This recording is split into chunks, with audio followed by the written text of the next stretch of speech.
Hello, so today we'll be talking about contract of service. What is contract of service as an employee? What is needed of you? What is the content of contract of service? And I'll also cover a bit of the termination clause of a contract of service. According to the Employment Act, contract of service means any agreement, whether oral or in writing, whether express or implied. So even if someone says, okay, you can start work tomorrow without any written documentation, is still considered an employment or a contract of service. Okay, whether one person agrees to employ another as an employee and that the other agrees to serve his employer as an employee includes an apprenticeship contract. Okay, so this means even if your employer doesn't give you any written contract, but if you go to work every day, you're already in a binding agreement with the employer that you are an employee of that company. If your contract of service is more than a month, sometimes they do have probationary periods and things like that, which is maybe 3 months or 6 months. It has to be in writing. So anything beyond a month, your employer has to give you a written contract of service for you to sign. Or sometimes they call it appointment letter. It's the same thing. This is not to be confused with contract for service. Okay, contract for service is more for a specific job and for a specific project. So that one, you are not considered an employee. Employee, your rights, you of course get your wages depending on when the payment is, salary contributions, which is your EPF, SOCSO, and of course your tax.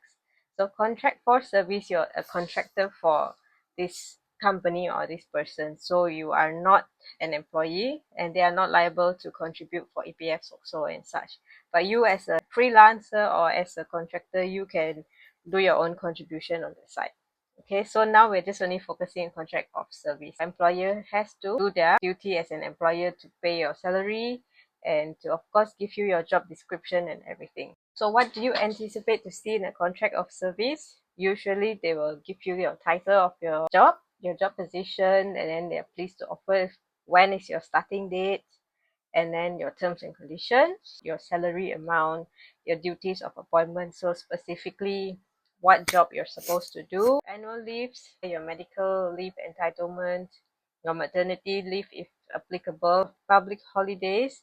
Sometimes they may not put it in your appointment letter, but they will say it is tied together with the employee handbook, and then probably it is in there. So long as you get it in writing, that's important. Non-disclosure or confidentiality, things that you need to be aware. Make sure that you don't simply post some photo from productions that, oh, this is my first day of job, but they may have confidential products, they cannot share. So be aware of everything before you make your decision.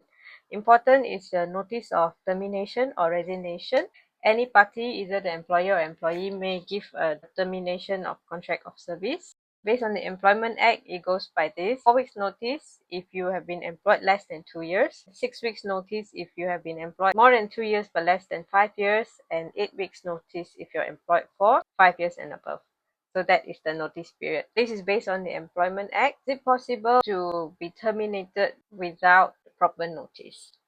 Yes, the answer is yes.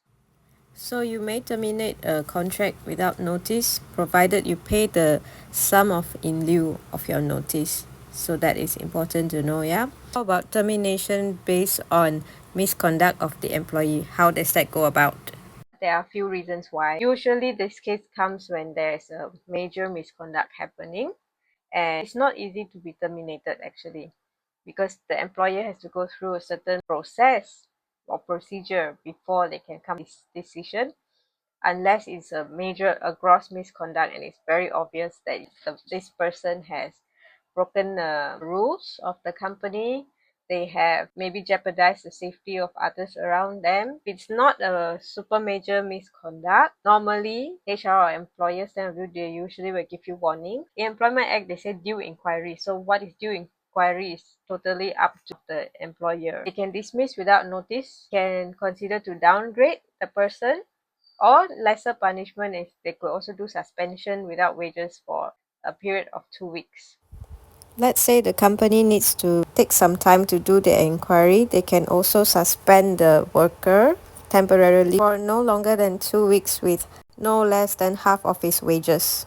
Let's say they do find out that this employee is in fact innocent, then the company has to pay back the 2 weeks worth of wages for them that they've been during the suspension period.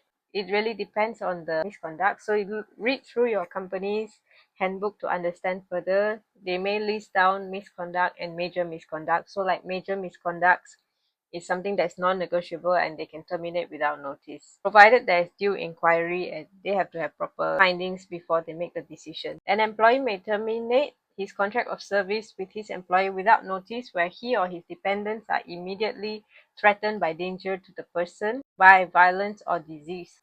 Read through your appointment letter, understand your notice period. Sometimes they may give you just 1 month notice if you are agreeable to it, and sign an agreement. Then you have totally understood the rules and regulations of the contract that you're getting into or the employment that you are joining. Always important to read what you are getting yourself into so you understand. And if there are any areas in the contract of service that you do not understand, please ask your HR or for further clarification. Okay, so I have my services listed down here in the description. If you'd like to contact me for additional services, feel free to do so. I also wrote a book called Words of Encouragement. If you'd like to get a copy, you can also get the information from my channel, or you may email me for further inquiries. That's all for today. Thank you. Bye bye.